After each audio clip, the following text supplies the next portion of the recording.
Actually, a woman in the class I'm teaching at Sydney at the moment, a career woman, expressed this very nicely. Although she was talking about something else, she was distinguishing expertise from authority. And certainly linguists, because of our training, we do have expertise in certain very narrow areas of language, but we don't have the authority over what to do with that knowledge or what to do with other knowledge that the community produces. I guess for me the bottom line is languages are lost because of the dominance of one people over another. That's not rocket science, it's not hard to work that out. But then what that means is if in working with language revival we continue to hold the authority, we actually haven't done anything towards undoing how languages are lost in the first place, so in a sense the languages are still lost if the authority is still lost.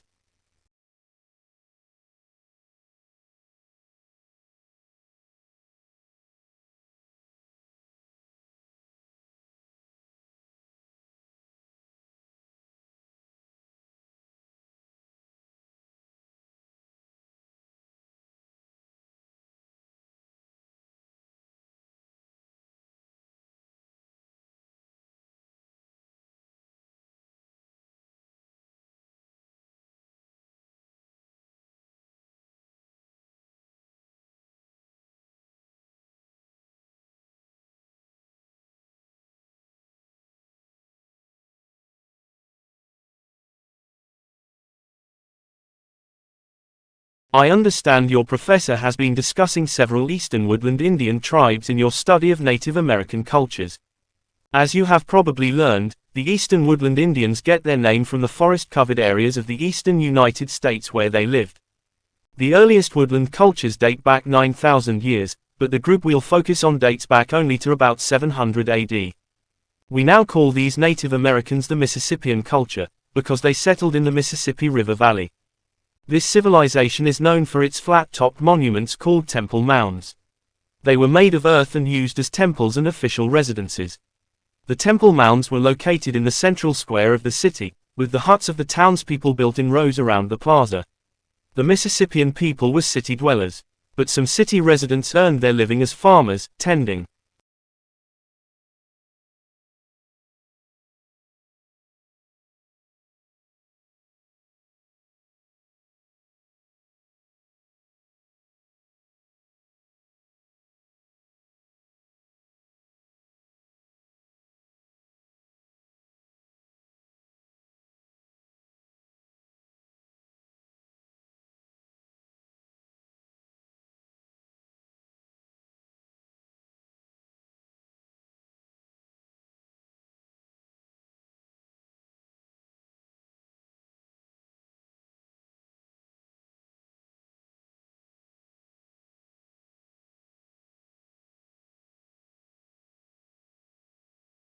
For centuries, boys were top of the class.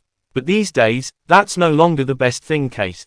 A new study by the OECD, a club of mostly rich countries, examined how 15-year-old boys and girls performed at reading, mathematics, and science. Boys still score somewhat better at maths, and in science the genders are roughly equal. But when it comes to the students who really struggle, the difference is stark. Boys are 50% more likely than girls to fall short of basic standards in all three areas. Researchers suggest that doing homework set by teachers is linked to better performance in maths, reading, and science. Boys, it appears, spend more of their free time in the virtual world. They are 17% more likely than girls to play collaborative online games than girls every day.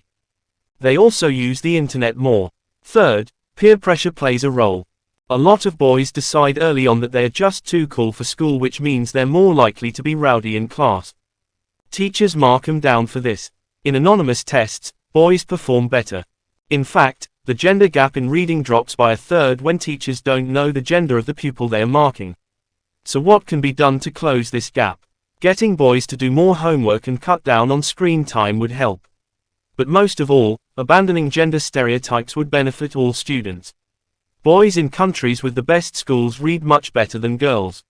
And girls in Shanghai excel in mathematics. They outperform boys from anywhere else in the world.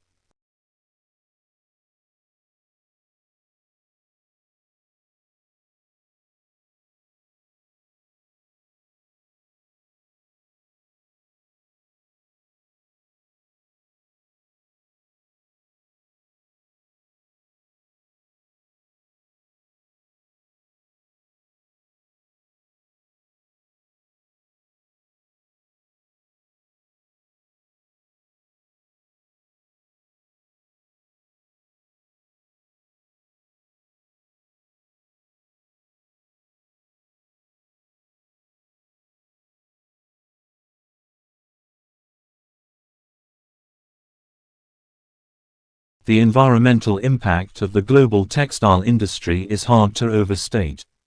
1/3 of the water used worldwide is spent fashioning fabrics.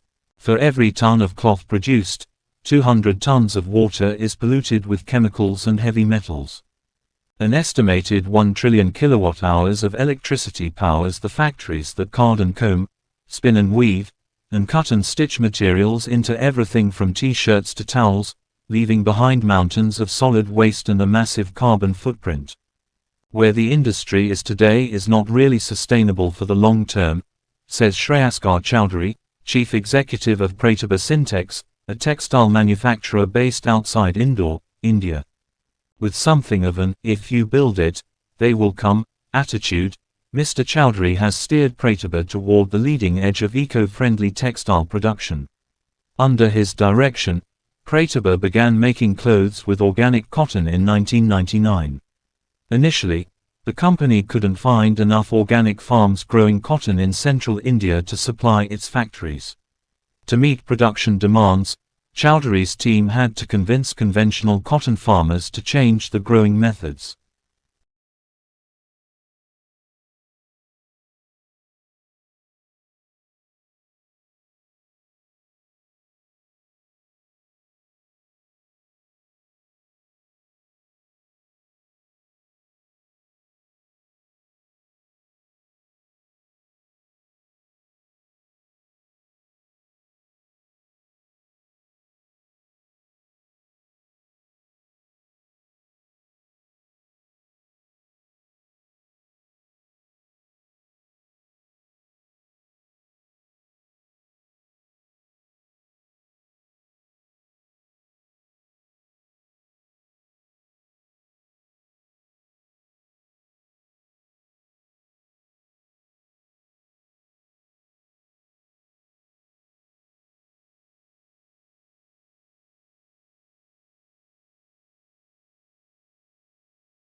The developmental area specified for this activity deals with improvement of tutoring initial training teachers on class and teaching manners. The appropriate facet that I shall as a mentor focus is the effective approach to cheering the teachers by personalizing how best to support them and enhancing the formats of our professional development meetings. This focus is particularly relevant given the current responsibilities of the role, which include instructional leadership management responsibilities and presenting faculty development sessions geared towards enhancing instructional practices in teaching and promoting a positive work culture. They should involve implementing professional development workshops that enhance the knowledge level of teachers and implement the introduction of new practices in the teaching methodologies. For example, the teaching about differentiation in the recent lesson equipped teachers with numerous ideas on how to address students' needs.